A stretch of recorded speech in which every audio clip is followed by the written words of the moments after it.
शासनपति प्रभु महावीर स्वामी को हम वंदन करते हैं। सभी गुरु भगवंतों को तिकोते के पाठ से वंदन करते हैं। श्रद्धावान भाई और बहनों, आपके अंदर विराजित आत्मा को मादिल गांव से सुभाष कोठारी का सादर प्रणाम, सादर जय जिनेंद्र। उत्तराध्यायन सूत्र के 7वें वर्ग पर ये मेरा 18वां वीडियो है।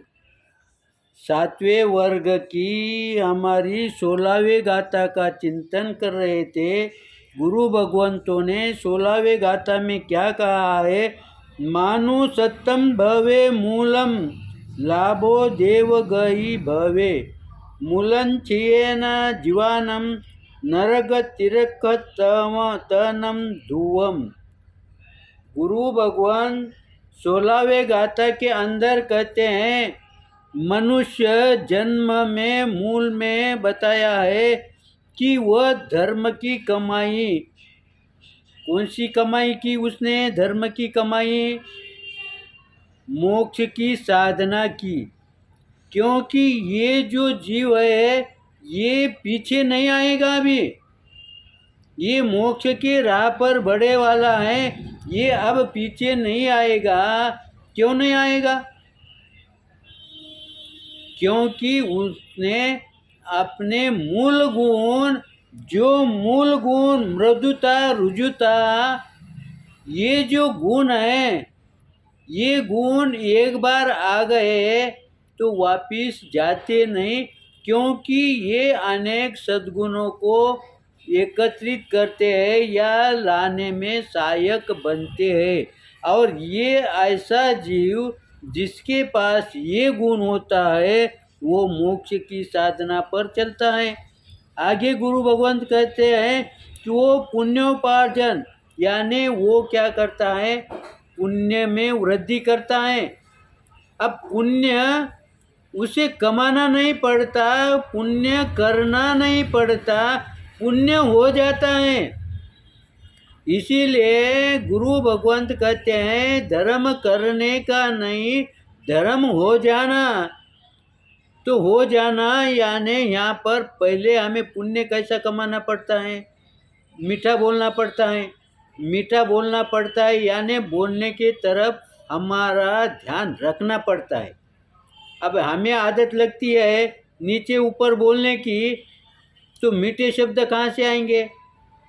इसीलिए वहाँ पर हमें पुण्य कमाना पड़ता है। लेकिन यहाँ पर पुण्य ऑटोमेटिक कैसा हो जाता है? पुण्य ऑटोमेटिक इसलिए हो जाता है उसके पास कटु शब्द आते ही नहीं, उसके वाणी में कटु शब्द आते ही नहीं। फिर ये बात व्यवहार में कहाँ बैठती है? देखो, आज भी हम व्यवहार में ऐसे व्यक्ति देखते हैं, हमारे रिलेशन में भी कुछ लोग ऐसे होते हैं कि हमें उनकी बात सुनना मालूम पड़ती है।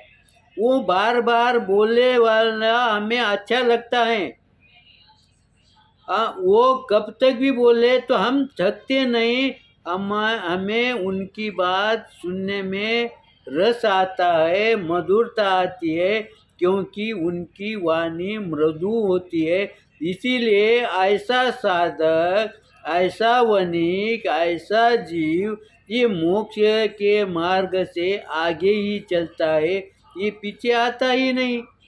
इसीलिए यहाँ पर गुरु भगवान समझाते हैं कि वो पुण्यावर्जत, उसका पुण्य प्रतिपल बढ़ते ही जाता है।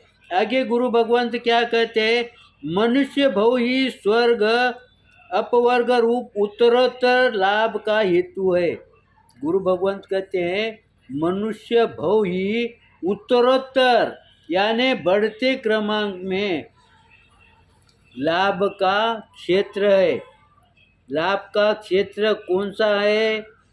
कौन सा मनुष्य लाभ का क्षेत्र है? ये जिसने उसने चिंतन करना कि मैं कौन से लाइन में बैठ सकता हूँ।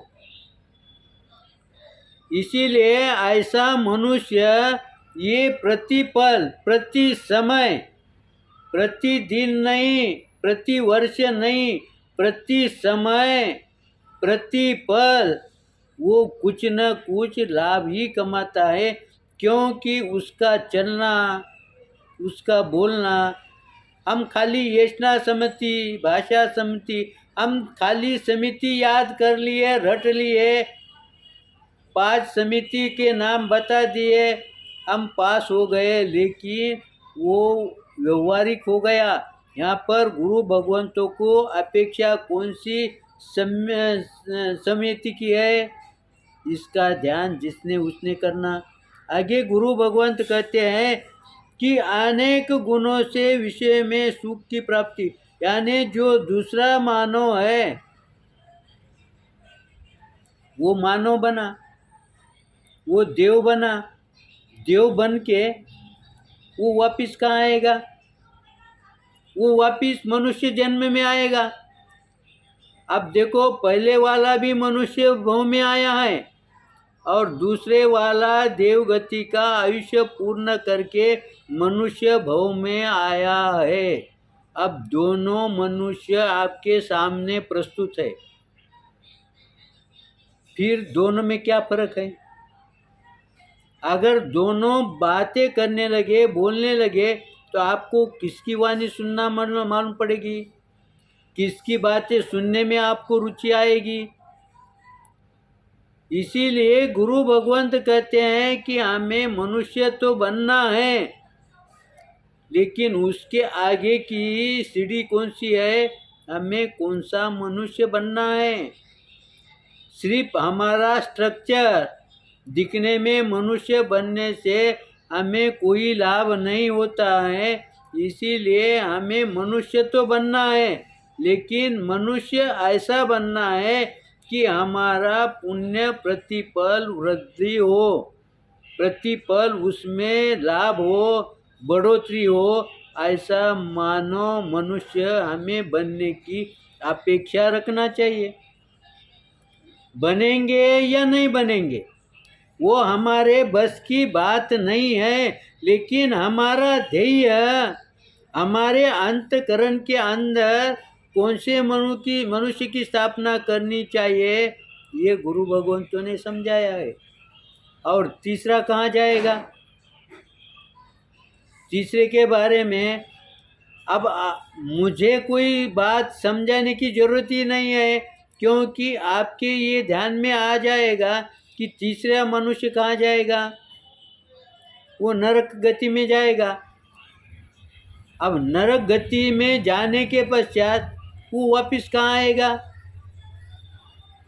नरक गति से निकले हुआ जीव मनुष्य भी बन सकता है, लेकिन ये कथा के माध्यम से जिस व्यक्ति की, जिस मनुष्य की हम बात कर रहे हैं, वो वापिस मनुष्य बनेगा क्या?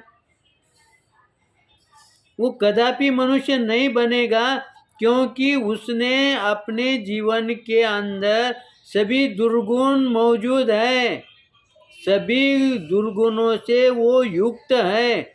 ऐसे हर गुणों से, हर दुर्गुणों से जो युक्त है, ऐसा जीव नरक से निकलकर वो कहाँ जाएगा?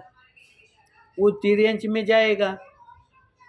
अब तिर्यंच में गया तो उसने अधोगति की कि नहीं, उसने अपनी मूल पूंजी घटाई कि नहीं।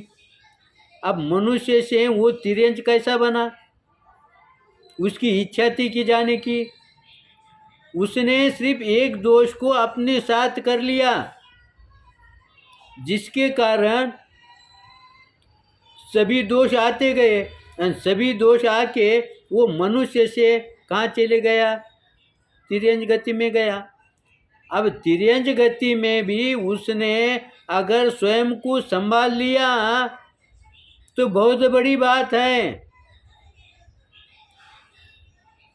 वहाँ पर संभलना बहुत मुश्किल, जैसा मनुष्य में तो भी हमें ज्ञान हो जाता है, ये सही है, ये गलत है। वहाँ पर ध्यान, हमारा ज्ञान खुलता है क्या?